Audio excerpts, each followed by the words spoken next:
If you feel like a stranger, an outsider in your own family and they call you weird, if love always feels fleeting or too shallow and others say you are hard to love, if your job feels suffocating and the environment calls you lazy or unmotivated, if society feels insane to you and the world calls you a misfit, it's not because something is wrong with you. It's because you're just waiting for someone who speaks the emotional language of lifetimes. The term old soul is not a metaphor or a poetic expression. It is a real phenomenon. To be an old soul means your consciousness has cycled through many lifetimes, collected vast experiences, and gained a kind of wisdom that cannot be taught in one short human existence. This wisdom radiates through your thoughts, your behavior, your presence, and your very energy. One of the most immediate signs that someone is an old soul is an unexplainable sense of being different. From an early age, many old souls feel as though they do not belong to the time or place in which they live. They look around and feel as though they are witnessing life from a distance, like an observer rather than a participant. This is not disconnection, it is recognition. The world, in its fast pace and obsession with materialism, often feels hollow to the old soul who yearns for depth, authenticity, and meaning. Psychologically, old souls often display profound introspection. They question life, not just to understand it, but to feel it more fully. They're not content with surface answers. Even as children, they ask questions like, why are we here? Or, what happens after we die? These are not questions they learned. They are questions remembered. Their minds are often quiet, but their hearts are loud with knowing. They value solitude, not because they are antisocial, but because silence allows them to listen to the voice of their soul more clearly. Empathy is another deep marker of the old soul. They can walk into a room and feel the emotions of others before a word is spoken. This empathy often comes with emotional fatigue because they absorb not just feelings, but energy. An old soul can feel drained in crowds or among people who are emotionally chaotic. They may be drawn to healing roles, whether professionally or naturally. They are the ones others come to for advice, even when they don't quite understand why they trust them so deeply. Spiritually, old souls often gravitate toward ancient teachings. While others may chase trends, old souls are drawn to timeless wisdom. They may feel a strange familiarity when reading spiritual texts or hearing the words of mystics from long ago.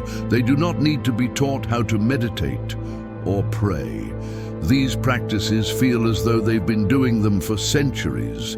Even if they were raised without any spiritual structure, they often independently discover their own path, guided by an inner compass that always points toward truth. Energetically, old souls carry a dense, vibrational field. Their aura feels calm, grounded, and magnetic. People often say they feel safe or seen in the presence of an old soul. There is an unspoken trust they inspire in others. This is because their soul energy has ripened through lifetimes of experience, while young souls tend to seek recognition, validation, and stimulation. Old souls are content simply being. They have nothing to prove and nothing to chase because they remember that all things are temporary and that truth, love, and presence are the only real currencies. Interestingly, old souls often carry wounds from past incarnations. These wounds show up in this life as deep fears, recurring dreams, or unexplained sadness. An old soul might have a fear of drowning, though they've never been near the sea, or they may carry grief that has no origin in this life. These are soul scars, echoes from experiences in previous incarnations. They are not weaknesses. They are invitations to heal across time. There are also old souls who carry karmic completion energy. These are individuals who feel as if this may be their final life on Earth. They experience a quiet urgency to understand everything, to forgive deeply, and to love without conditions. They often undergo a spiritual awakening early in life which propels them into decades of inner work. These souls are preparing not for death but for release from the reincarnational cycle itself. Philosophers like Plato and mystics like Rumi all hinted at the existence of such souls. Carl Jung, the renowned depth psychologist, referred to the self as something eternal and archetypal, suggesting that behind the ego is a consciousness far older than the individual. Alan Watts spoke of the soul as the universe experiencing itself in endless forms. And in the East sages like Sri Ramana Maharshi taught that the soul in its purest form is not separate from the divine. It is simply wearing different masks across lifetimes. To recognize yourself as an old soul is not to elevate yourself. It is not superiority. In truth, being an old soul can be lonely, heavy, and filled with the grief of 1,000 forgotten lifetimes. But it is also a gift, a sacred responsibility. The old soul's task is not only to remember who they are, but to guide others home through their quiet example. The question, how many lives have I lived, is not simply a curiosity. It is a soul ache, a deep yearning to place oneself in the vast cosmic narrative, to understand one's spiritual age, and to uncover the meaning behind one's unique struggles, gifts, and dreams. Though no system can offer absolute certainty, because the soul is more vast than any number, there are profound and reliable methods that can bring you closer to this ancient truth. The first key to discovering how many lives your soul has lived is to understand the texture of your consciousness. An old soul often carries a density of perception. There is a richness to their emotional landscape, a kind of weathered beauty in how they process joy and pain. If your reflections are layered, if your grief feels older than your years, if you move through life with a sense of déjà vu, the sense that you have lived this all before, it is very likely that your soul has cycled through many lifetimes. There are also energetic signs, which may not be immediately understood through logic, but can be felt. Ancient yogic teachings speak of samskaras, deep impressions carried within the causal body, the layer of your soul that survives death and rebirth. These samskaras influence not only your inclinations and fears, but also your spiritual weight. A soul that has incarnated hundreds of times often exudes a gravitational presence. People pause around them. Strangers tell them their secrets. Animals are drawn to them. Children stare into their eyes as if recognizing something ancient and sacred. One of the most telling clues lies in what you were drawn to without explanation. Have you ever found yourself obsessed with a certain time period? Ancient Egypt, Renaissance, Italy, feudal Japan, as if you lived there. Have you ever spoken phrases or written in styles that felt foreign yet strangely familiar? These are soul fragments reactivating. The more lifetimes you've lived, the more fragments you carry. These fragments emerge when you are relaxed, dreaming, creating, or in altered states of consciousness. Many spiritual traditions also teach that your current level of inner peace is one of the clearest markers of soul maturity. Young souls are often reactive, driven by desire, and addicted to approval. They resist silence and struggle with surrender. Older souls, even amid chaos, often display a quiet resilience and a capacity for joy that does not depend on outer conditions. They are less interested in material accumulation and more interested in meaning. This shift in what you value and how you respond to life's lessons speaks volumes about how many lifetimes your soul has already processed. Another profound way to access the number of your incarnations is through past life regression therapy. Practiced carefully and ethically, regression allows the subconscious mind to bypass the veil of forgetting and retrieve images, emotions, and narratives from previous lifetimes. Some people uncover 1 or 2 lifetimes, others retrieve dozens. These sessions often reveal repeating themes such as abandonment, betrayal, war, devotion, healing, that recur across lifetimes until their karmic charge has been released.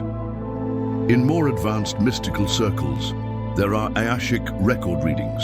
The Akasha is said to be a dimension of light, where the history of every soul is stored like a divine library of consciousness. Trained readers, often through prayer or channeling, can access your soul's records and provide insights into how many lives you've lived, what themes dominate your incarnations, and where your soul is headed. While such readings vary in accuracy, depending on the practitioner, those who are truly attuned can offer stunning confirmations of what your soul has always known but struggled to articulate. The number of lives a soul lives is not random. It corresponds with the lessons it has chosen, the karma it must resolve, and the sacred contracts it has made before entering each body. Some souls choose hundreds of short lives, often marked by poverty, illness, or trauma, not as punishment, but as rapid pathways of purification. Others live fewer but longer lives, filled with responsibilities, public roles, and spiritual leadership. Neither path is superior. They are simply different blueprints in the soul's architecture of growth. You may also observe recurring soul themes, patterns of behavior, emotional loops, or life events that seem to circle back no matter how much you try to escape them. If you feel as though you are born into the same storyline again and again, it is because you likely are. These themes are signatures of unresolved karmas and serve as indicators of the work your soul has been revisiting across many incarnations. And then there is intuition, the soul's own voice. When you sit quietly and ask yourself, "How old is my soul?" and you allow the silence to answer, you may feel a number rise in your awareness. This number may not be exact, but it carries resonance. If it feels like truth in your bones, it often is. The soul remembers what the mind forgets. All you must do is listen, without expectation or fear. Understanding how many lives you've lived is not about feeding the ego or accumulating mystical status. It is about context. It helps you understand why you are the way you are, why certain things come naturally, why some wounds feel deeper than logic allows, and why you are drawn to certain people and paths. It gives you clarity, compassion, and courage. Clarity to see your story clearly, compassion for your own evolution, courage to walk the next step, knowing it is part of a much larger journey. Another expression of soul memory appears in unexplained fears and phobias. A child may panic at the sight of fire, though never having been burned. An adult may experience irrational terror when flying, despite having no traumatic experience in the sky. These fears often have no basis in this life, because their roots reach into another. A soul that drowned in a previous life may now fear the ocean. A soul that suffered war may fear loud noises. These are not merely psychological, they are energetic imprints that the soul has carried through the threshold of rebirth. The same principle applies to natural talents that seem to appear out of nowhere. A person who has never studied music may sit at a piano and play with emotional depth. A young child may begin speaking a language they've never learned. A teenager may feel drawn to ancient cultures and start painting symbols they've never seen. These are not accidents. These are memories, surfacing skills re-emerging from a past life. The soul never forgets what it has mastered. It simply waits for the right conditions to awaken that knowledge again. Soul memories often show up in dreams, unlike the fragmented symbolic dreams of the subconscious. Soul dreams are vivid, coherent, and emotionally charged. You may find yourself in a city you've never visited yet. You know every street. You may dream of a life in a different time period, wearing clothes, speaking a language, and feeling emotions that don't belong to your current identity. These dreams are not just stories. They are snapshots, glimpses into lifetimes your soul once lived. And they are often triggered when your soul is ready to process or integrate something unresolved from that time. Recurring patterns in relationships are another profound indicator of past life memory. Have you ever met someone and felt an immediate and intense bond, either love, distrust, or even pain, that is often because your soul recognizes them. Souls travel in groups called soul families and tend to reincarnate together in different roles to resolve karma and deepen their connection.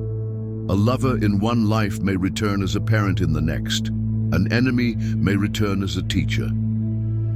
These connections are not random, they are purposeful. The intensity you feel towards certain people is the soul remembering what the mind has not. There is also something called spontaneous past life recall, which happens without hypnosis or therapy. Children, especially before the age of 7, sometimes speak of past lives with uncanny detail. They may describe cities, names, or events they could never have learned in this life. These cases have been extensively documented by researchers such as Dr. Ian Stevenson, who studied thousands of children across cultures who remembered accurate and verifiable past life details. These are not fantasy. They are soul memory, manifesting clearly before the veil of forgetting has fully descended. Sometimes past life memories are triggered by travel. A person might arrive in a country they've never been to and suddenly feel overwhelmed with emotion. They may instinctively know the streets, the food, the smells, the sky. That feeling of coming home when stepping into a foreign land is often the soul responding to a place it once called home.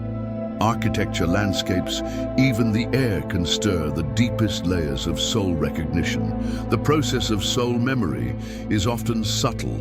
It does not scream, it whispers. It shows up in intuition, in tears we cannot explain, in fascinations that seem to make no sense, and in longings that cannot be satisfied by anything in this world. These echoes of other lives do not come to confuse us. They come to complete us. They are invitations. When we listen to them, when we honor them, we begin to remember who we truly are. Not just a name, not just a body, not just a personality, but a soul with ancient roots and unfinished stories.